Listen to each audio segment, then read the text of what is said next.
Welcome back with the newest edition of New Old Records, where I talk about my most recent record finds. First I have two albums by James. The first two James albums, Starter from 1986 and Strip Mine from 1988.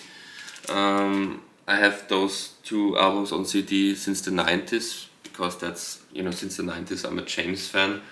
But as I've hinted at in one of my most recent videos, at the moment I'm preparing the big ranking all the James albums video. It's really a big task I took on. First of all, it's lots of albums, and it's really hard to rank them. In those kind of videos it's always cooler to show vinyl and not just CDs, so I thought those two classic first James albums, finally it's the time to get them on vinyl. Then there's Wonderful Life by Black from 1987.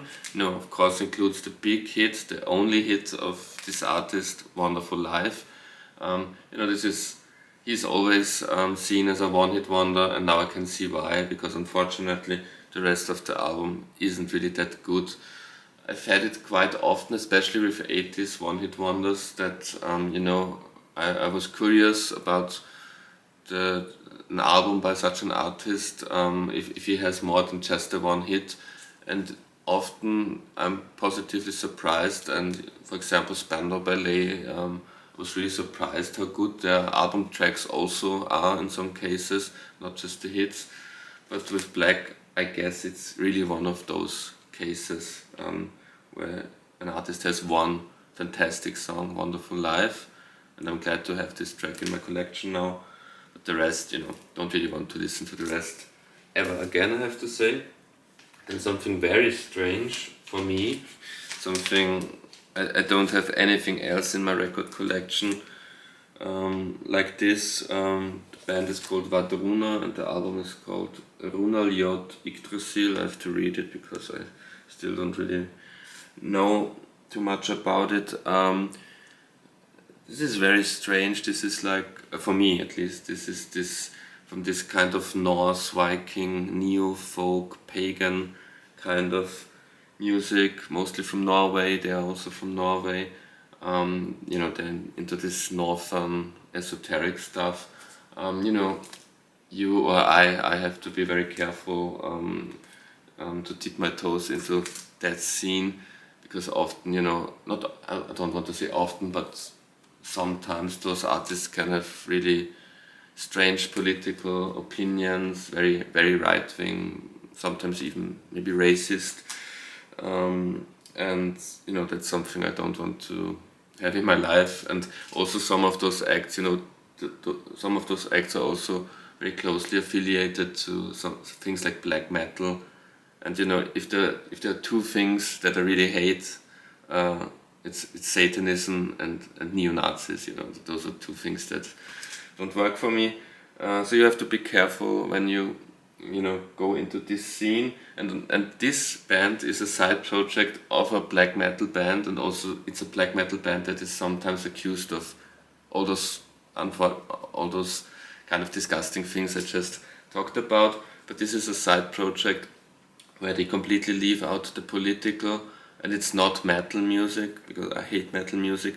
This is where they really try to do some, reimagining what kind of music would the Vikings have done 1,000 years ago or something like that.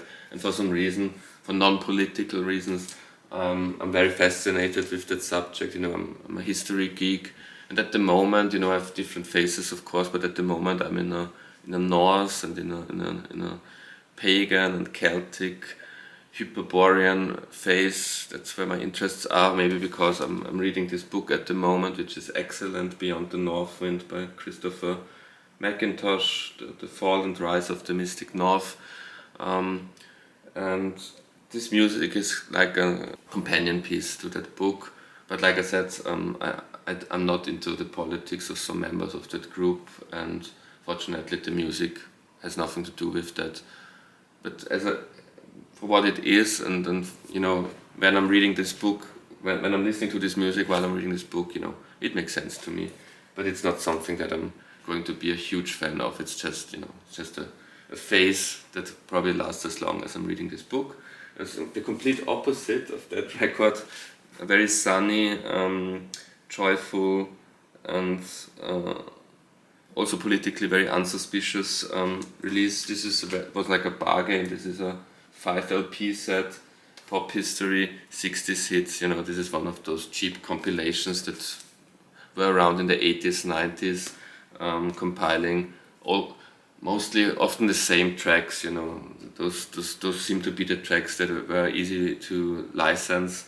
So you get all those classic 60s, also one-hit wonders in some cases, but also iconic artists. So you get tracks like Yellow River by Christie and what else, Donovan is on there, Melanie, you know, those kind of artists. Status Quo with Pictures of Matchstick Man, Lazy Sunday by the Small Faces. So this is a nice summary flower power album, which is perfect detox after, you know, you listen to this dark northern heavy kind of folk album. And last one, which really shows, this episode really shows how eclectic I can be and how strange my brain sometimes works, is again something that's completely different from all the other albums. This is another album by Earl Sweatshirt, another album because in previous episodes of New Old Records I showed at least one other Earl Sweatshirt album. I think the album Doris I did show.